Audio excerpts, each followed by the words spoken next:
Okay, सो आज हम discuss कर रहे हैं प्लांट किंगडम के बारे में। जनरली प्लांट किंगडम को हम दो पार्ट्स में बांटते हैं, एक है क्रिप्टोगैमस और एक है फेनरोगैम्स। क्रिप्टोगैम्स में बीज नहीं होता है, बीज रहित होते हैं ये। तो पहली चीज आपको याद रखना। अब और फेनरोगैम्स में इनमें बीज होते हैं। अब जो क्रिप्टोगैम्स होते हैं इनको जनरली आप तीन पार्ट्स में बांट देते हैं। सबसे पहला जो पार्ट्स होता है वो उनका होता है थैलोफाइटा, या फिर इन्हीं को बोलते हो क्लोरोफाइटा। अब थैलोफाइटा में क्लियर बात ये है, इनके पास कोई रूट्स नहीं होती हैं, कोई स्टेम्स भी नहीं होती है और ना ही कोई पत्तियाँ होती हैं। जबकि अगर आपने इससे पहले वाले वीडियोस में देखा होगा कि हम जब पौधों में पढ़ते हैं तो क्लियर कट हमें वहाँ पे जड़ें दिखाई देती हैं, तना दिखाई देता है और इसके अलावा उनकी पत्तियाँ लीव्स भी दिखाई देती हैं। लेकिन जो थैलोफाइटा वर्ग के जो पौधे होते हैं, इनमें ऐसा कुछ नहीं पाया जाता है। यानी कि इनमें क्लोरोफाइटा क्यों बोला जाता है, क्योंकि ये पूरा का पूरा पौधा हरा टाइप का होता है। जैसे उदाहरण के तौर पर हम बात करेंगे एल्गी, तो एल्गी एक तरीके का एक थैलोफाइटा ग्रुप के अंतर्गत आने वाला पौधा है। ये याद रखिएगा, तो ये तो तीन ग्रुप्स आपको देखेंगे, थैलोफाइटा, ब्रायोफाइटा एंड टेरिडोफाइटा। उनमें से जो सबसे लार्जेस्ट ग्रुप है वो थैलोफाइटास का है। दूसरा ग्रुप आप जो देखेंगे वो देखेंगे ब्रायोफाइटा। ब्रायोफाइटा में क्या होता है कि यहाँ पर है सम रूट, यहाँ पर कुछ कुछ जड़ें होती हैं और कुछ कुछ इनका जो स्ट्रक्चर होगा वो आपको रूट टाइप का दिखेगा। कुछ तो हल्की सी जड़ें भी होती हैं। तो ये जो रूट्स होती हैं, ये हम ये कह सकते हैं कि रूट्स हेयर्स तक ओनली सीमित होता है, पूरी तरीके से कंप्लीटेड रूट्स नहीं होती हैं इनमें। और लीफ लाइक स्ट्रक्चर्स भी आपको देखने को यहाँ पे मिलते हैं, जैसे कि आप यहाँ पर ये देख रहे हैं, जैसे कि मॉसेस एंड लिवरवोर्ट्स। ये ब्रायोफाइटा वर्ग के अंतर्गत आते हैं। तीसरी बात हम करेंगे फर्न्स एंड हॉर्स टेल्स। ये टेरिडोफाइटा में आता है। जो टेरिडोफाइटा इसमें फर्न्स आता है। तो याद कैसे रखेंगे, फिर टेरी, इस तरीके से। तो फंड्स आपको यहाँ पे दिख रही है। अब जरा हम एक एक करके इनके स्पेशलिटीज पढ़ते हैं। थैलोफाइटा, क्लोरोफाइटा वर्ग के जो भी पौधे होते हैं, इनमें कोई भी अलग से पत्तियां नहीं होती है, कोई अलग से तना नहीं होता है। जब अलग से पत्तियां और तना नहीं होगा तो सीधी सी बात है, जो ट्रांसपोर्ट टिश्यू होते हैं वो नहीं होंगे। ट्रांसपोर्ट टिश्यू क्या है? ट्रांसपोर्ट टिश्यू आपके दो टाइप के होंगे, एक जाइलम होता है और एक फ्लोएम होता है।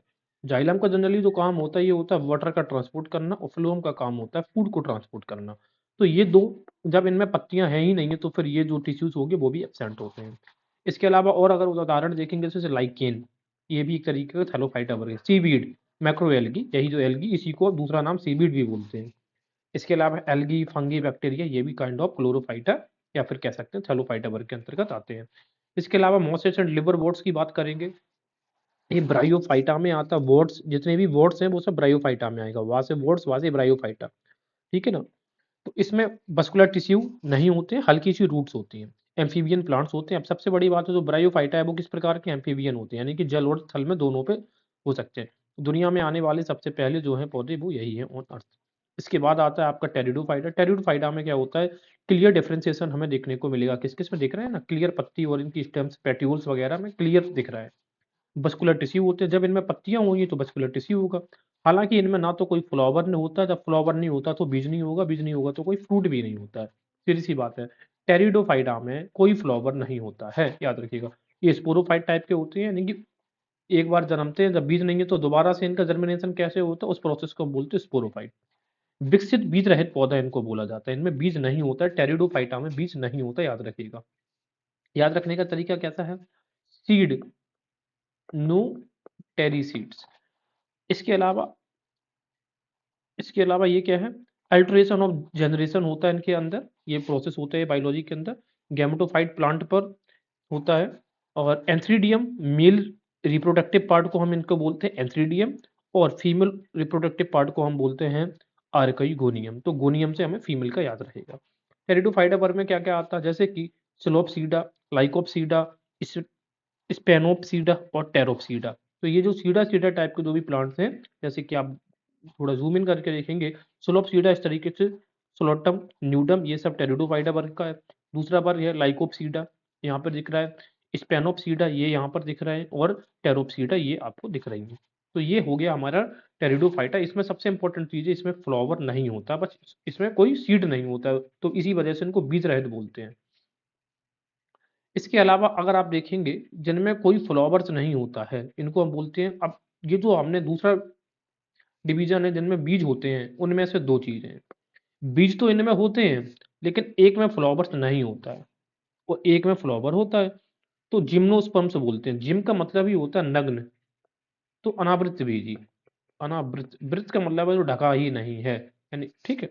तो जिम्नोस्पर्म्स हो गया और एक हो गया एंजियोस्पर्म्स जिनमें बीज होते हैं। तो जिम्नोस्पर्म्स में क्या होता है, नीडल लाइक लीव्स होती हैं, फिर बेड लीव्स 2 प्रकार के हो सकते हैं।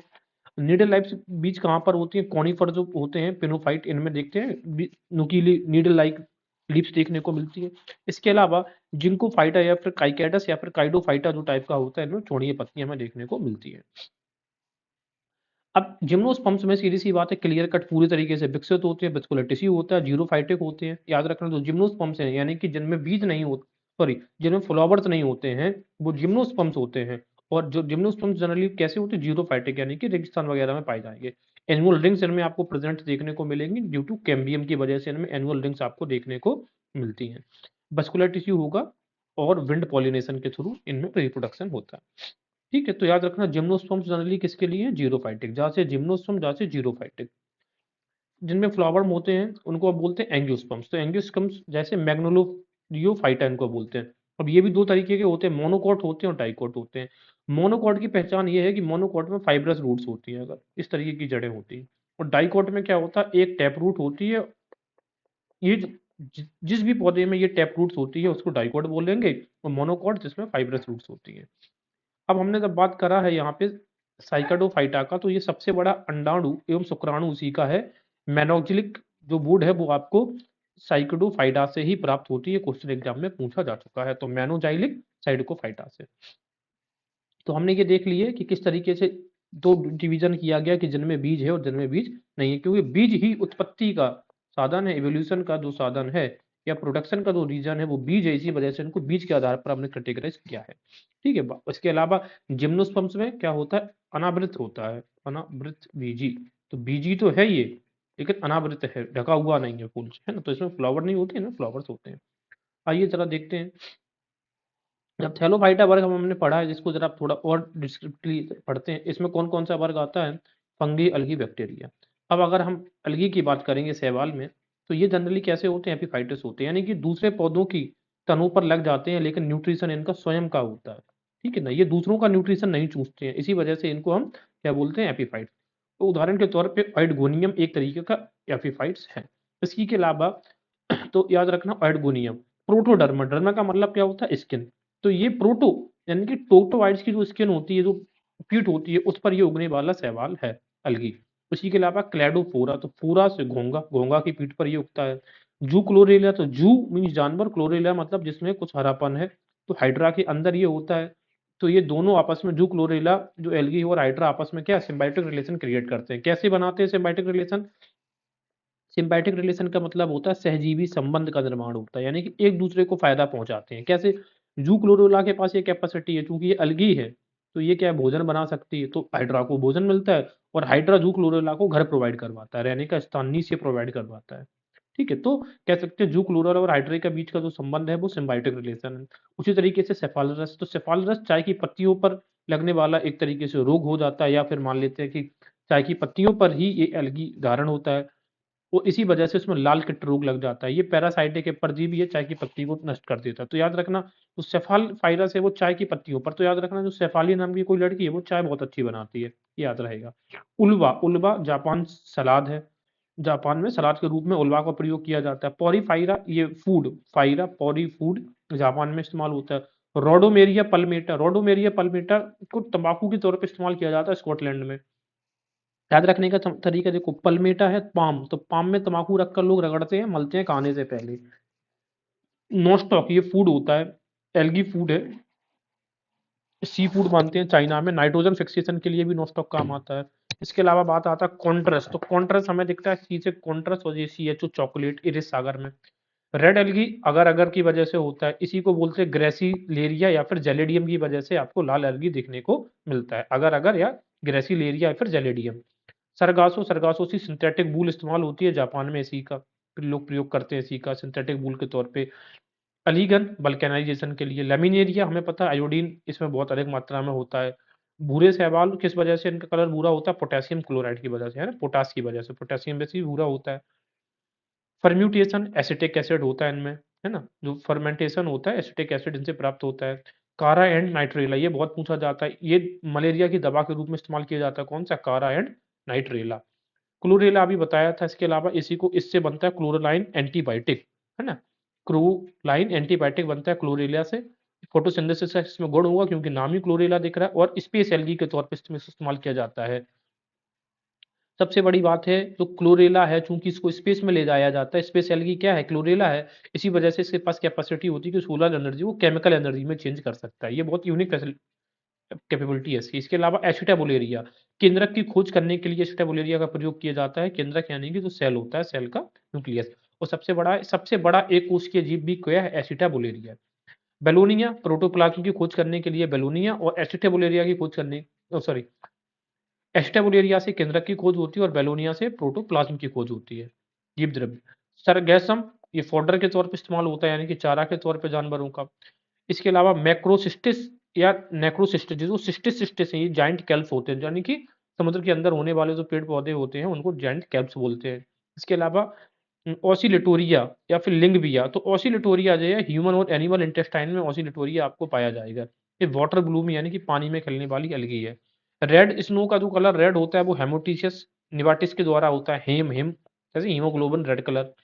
येलो है तो येलो स्टोनेंसिस, और जो ग्रीन है वो है राही नोडेरिया। तो राही हरा, इसमें देखो ना हरा दिख रहा है, राही तो ग्रीन, ये याद रहेगा हमें। अच्छा, इसके अलावा अगर आप देखेंगे, अभी जो जो क्रिप्टोफाइट्स होते हैं, क्रिप्टो वो आईसी सरफेस में जो होते हैं एल्गी, उनको क्रिप्टोफाइट्स बोलते हैं। लिथोफाइट्स यानी कि जो ओपन सरफेस या रॉक्स पे होते हैं, ये भी याद रखना है। एल्गी में पिगमेंट्स की बात करें तो क्लोरोफाइसी की वजह से ग्रीन कलर होता है, रोडोफाइसी की वजह से रेड कलर होता है, सबसे इंपॉर्टेंट है फीफोफाइसी की वजह से ब्राउन कलर होता है, यानी कि भूरा कलर होता है। कुछ शैवालों में गति करने के लिए फ्लैजिलिया पाया जाता है। तो अब शैवाल गति किससे करते हैं, ये क्वेश्चन पूछ सकते हैं, तो फ्लैजिला से। एल्गी की जो फीचर्स है वो क्या है, सेल वॉल ऑफ किसकी बनी होती है, सेल्यूलोज की। सेल्यूलोज मतलब कि प्लांट्स में जो भी सेल वॉल होती है वो सेल्यूलोज की बनी होती है। इसके अलावा food storage starch, food storage किस रूप में होता है, इनकी स्टार्च में, पौधों में स्टार्च के रूप में होता है, वैसे भी फूड स्टोरेज। एक्वाटिक हो सकता है, सलीन भी हो सकता है, ये फ्रेश वाटर में भी उग सकते हो, यूनिसेलुलर होती है, सबसे इंपॉर्टेंट बात है एल्गी, ए से यूनिसेलुलर।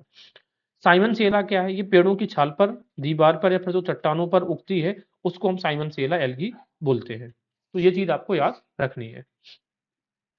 अब इसके बाद हमने अभी क्या पढ़ा था, हमने ब्रायोफाइटा के बारे में पढ़ा था कि ब्रायोफाइटा किस तरीके से दूसरा क्लासिफिकेशन ऑफ प्लांट्स किंगडम में ब्रायोफाइटा आता है। चलिए अब हम आगे इसमें डिस्कस करते हैं। इसमें कोई वस्कुलर टिश्यू नहीं होता, एम्फीबियंस होते हैं, याद रखना है ना। ब्रायोफाइटा क्या होते हैं, एम्फीबियंस होते हैं। पहला प्लांट है जो जमीन पर जन्मे थे, क्योंकि बहुत बीज यानी कि गैमेटोफाइट्स, ये सब इतना ज्यादा याद मत रखिए, बस इतना याद रखिएगा। स्पैग्नम जो होता है, स्पैग्नम जो ब्रायोफाइटा होता है, ये सुई की जगह, सॉरी जो रुई होती है, कॉटन की जगह घावों में भरने के लिए सेकंड वर्ल्ड वॉर में इसका प्रयोग किया गया था। इसके अलावा ये ईंधन के तौर पे भी इस्तेमाल होता है स्पैग्नम, और चिराग में बत्तियों के लिए एस्किमो जो जनजाति है वो इसको इस्तेमाल करती है स्पैग्नम को। मॉस जो होता है वो एंटीसेप्टिक के तौर पे इस्तेमाल किया जा सकता है। मॉस एंड लीवर जो हॉर्न, जो वॉर्ड्स वाले जितने भी है वो सब कैसे हैं, ब्रायोफाइटा है। इसके अलावा लेबर बॉट या हेप्टोकॉप्सिडा इसको बोलते हैं। लेबर बॉट का दूसरा नाम क्या है, हेप्टोकॉप्सिडा, या फिर हॉर्न बॉट को बोलते हैं एंथोक्रोप्टोप्सिडा, मॉस को बोलते हैं ब्रायोप्सिडा। ये अब डिस्कस किया है।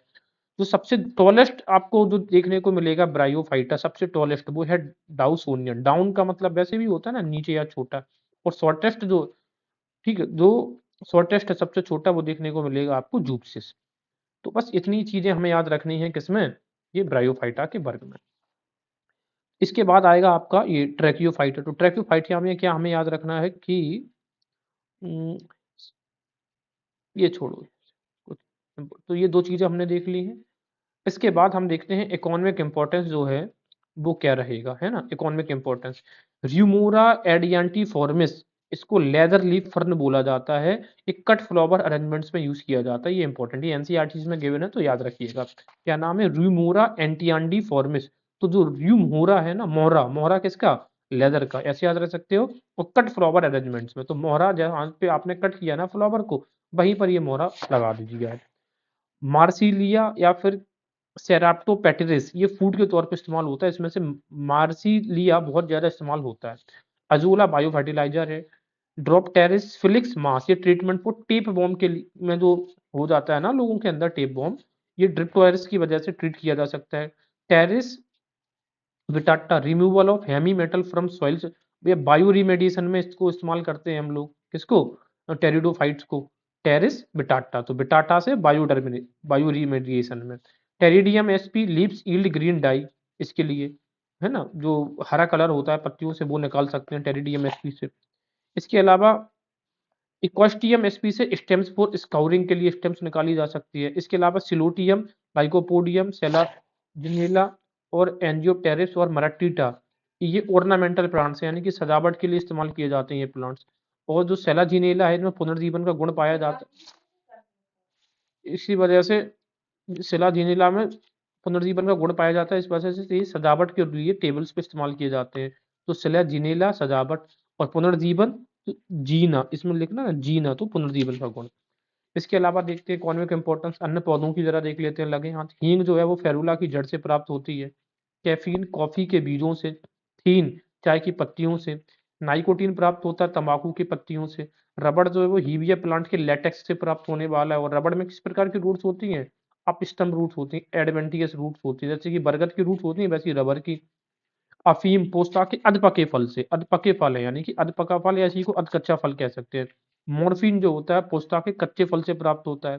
क्वानिन जो है सिनकोना की जड़ से। रेस्परीन है राइबोफ्लिया की जड़ से प्राप्त होता है। कॉर्क ओक की छाल से, तो स्यूबेन करके जो पौधा होता है ना कॉर्क स्यूबेन, उससे। कत्था है अकेसिया की जड़ से प्राप्त, तो कत्था कहाँ से प्राप्त होता है? जड़ से प्राप्त होता है। कैनाबीस भांग, जो पत्तियां होती है ना वो उसके पौधे की, उससे कैनाबीस बनती है। फूल से अफीम बनती है। रस से चरस बनता है।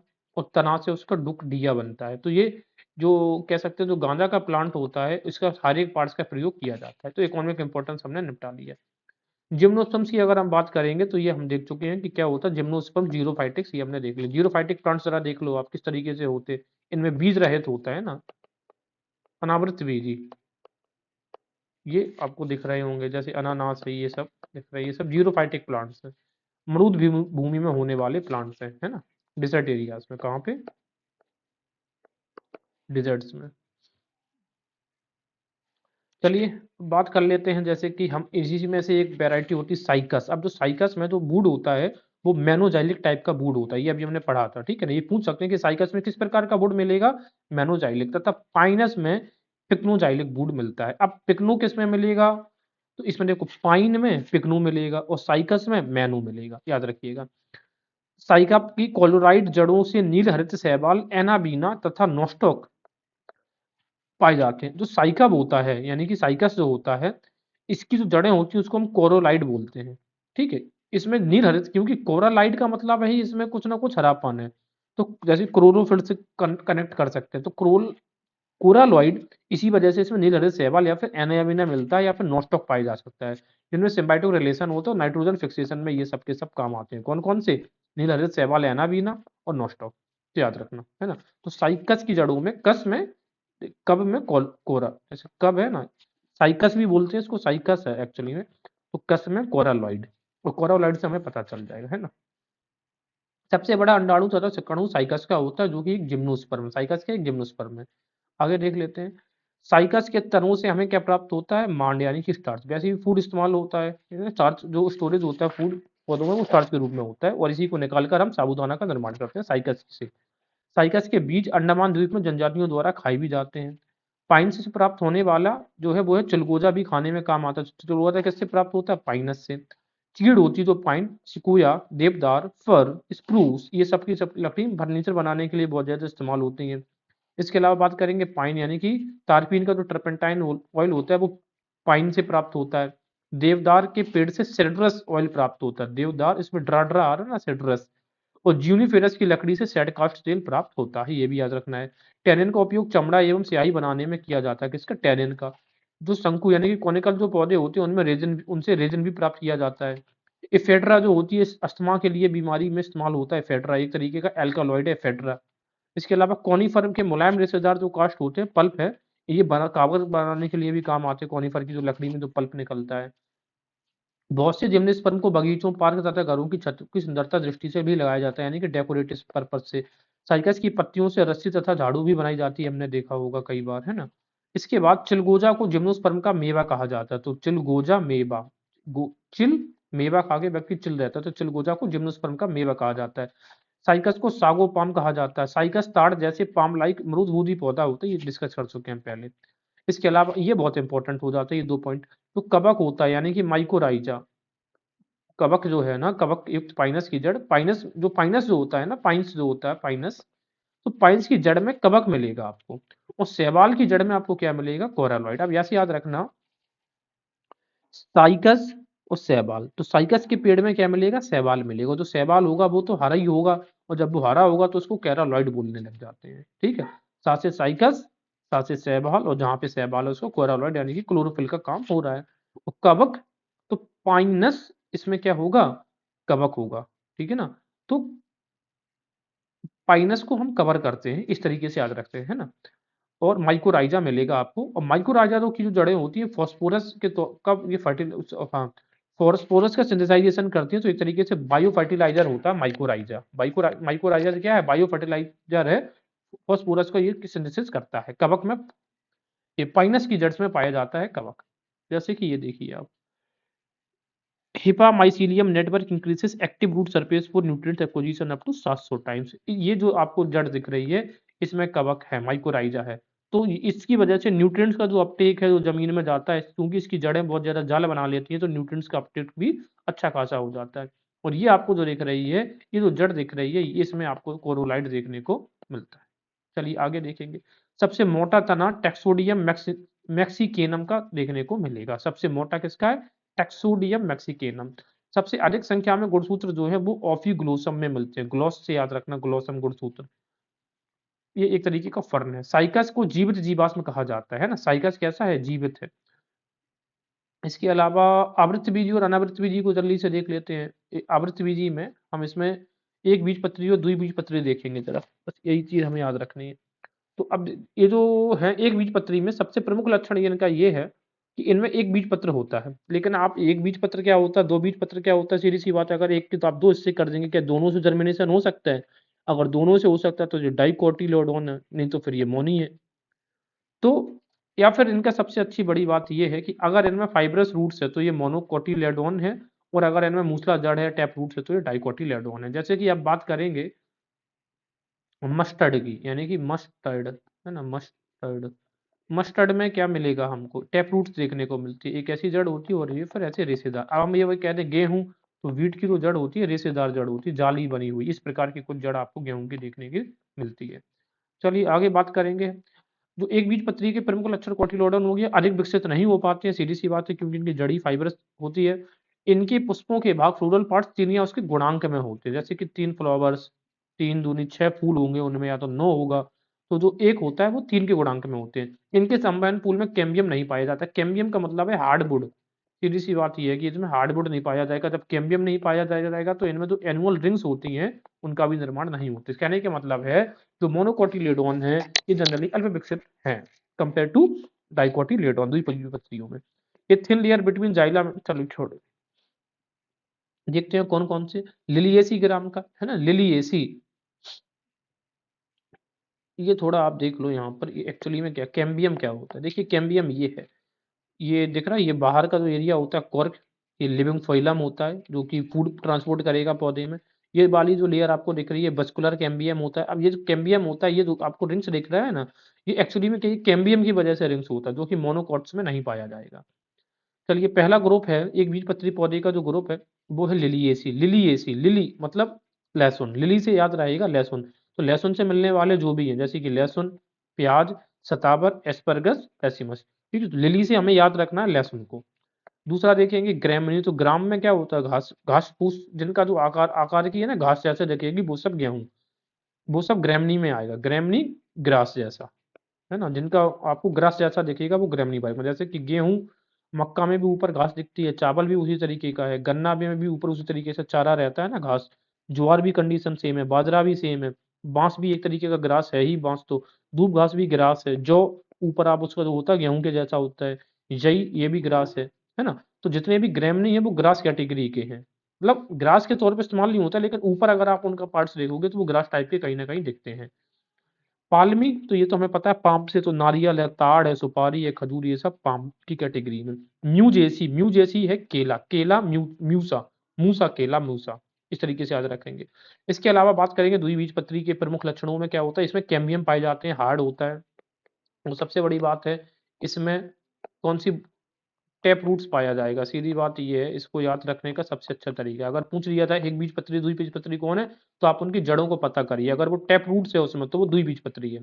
फूल में कैम्बियम पाए जाते हैं, जब इनमें केमिकल पाए जाएँगे तो इनमें एनुअल जो रिंग्स होती हैं, वो बनेंगी इस तरीके की, जो आपको दिख रहा है, जो घेरे दिख रहे हैं, ये बनते हैं। इसके अलावा इनमें द्वितीयक वृद्धि, सेकेंडरी ग्रोथ भी पाई जाती है। जालिकावत शिराविन्यास होता है। इनमें पाया जाने वाला जो संवहन बंडल वलयाकार रूप में व्यवस्थित होता है। वलयाकार अभी बताया, सर्किल टाइप का। इनका जड़ तंत्र अधिमूल रूट कैप एवं उसकी शाखाओं के साथ फैला रहता है। चलिए ठीक है, रूट कैप हमने पता है क्या होता है। रूट कैप जो अग्र हिस्सा होता है, ये वाला जो कोना होता है किसी रूट का, सबसे आगे वाला हिस्सा, इसी को रूट कैप बोलते हैं। देखते हैं सबसे पहले पहला वर्ग जो है इसका, वो है क्रूसीफेरा। क्रूसीफेरा में जो भी आएगा, अब जैसे वर्ड आता है ना क्रूसी, तो हमें नहीं लगता हल्का सा इसमें कांटे वाले, हल्के से कांटे, जैसे मूली हल्के से देखेंगे कांटे दिखेगा, सलजम, ठीक है, सरसों और फूल गोभी, हालांकि कांटे नहीं होते। क्रूसीफेरा वर्ग जनरली जो है, उसमें कैबेज भी क्रूसीफेरा में, ठीक है। तो याद रखना क्रूसीफेरा जैसे आएगा तो कैबेज से याद रखना, कैबेज, ब्रोकली उस टाइप के दिखने वाली है, मूली, शलजम और फूल गोभी, साथ से सरसों, ये क्रूसीफेरा में। तो सरसों हमारे लिए बहुत क्रूसियल है ना सरसों। मालवेसी में जो आएगा वो गुड़हल टाइप का जो रहेगा, है ना। कपास है, भिंडी है, ये सब मालवेसी है। तो कपास है, भिंडी है, मालवेसी, गुड़हल, इस प्रकार का। इसके अलावा हम बात करेंगे, लौंग हमें किससे प्राप्त होती है, यूजीनिया कैरोफाइलाइटा से। चलिए छोड़िए, बाद में देखेंगे। लेग्यूमिनेसी जितने भी, ये लेग्यूमिनेसी फली वाले हैं, जितने भी बीन्स हैं वो सब लेग्यूमिनेसी। कत्था में होती है फली, मटर में, मूंगफली में फली होती है, सेम की फली होती है, गुलमोहर की फली होती है, अमलतास में भी फली होती है, लाजबंती मोसा प्यूडिका है। तो ठीक है, तो ये भी क्या है, ये लासे लाज और लासे लेग्यूमिनेसी याद रख सकते हैं। नील में भी फली होती थी, मूंग की फली होती है, चना में फली होती है। तो जिनमें भी फली होगी वो लेग्यूमिनेसी आएगा। कंपोस्टी कंपोजिटी यानी कि डेसी डेसी यानी कि एस्टरेसी वर्ग का है। तो एस्टर, सूरजमुखी को एस्टरेसी बोला जाता है। डेजी, सलाद, जंगली भंगरा, गुलदाउदी, ये सब क्या है, गेंदा, ये सब डेजी गेंदा कंपोस्टी वर्ग है, फूल वाला है सब। रुटेसी जो है, रुटेसी सिट्रस वर्ग का, तो नींबू, संतरा, मौसम्मी। कुकुरबिटेसी है जो है, ये सब्जी वर्ग इसको बोला जाता है, जैसे कि तरबूजा, खरबूजा, कद्दू, परवल, ये सब सब्जी वर्ग जो भी है वो कुकुरबिटेसी। सबसे बड़ा वर्ग कुकुरबिटेसी वर्ग।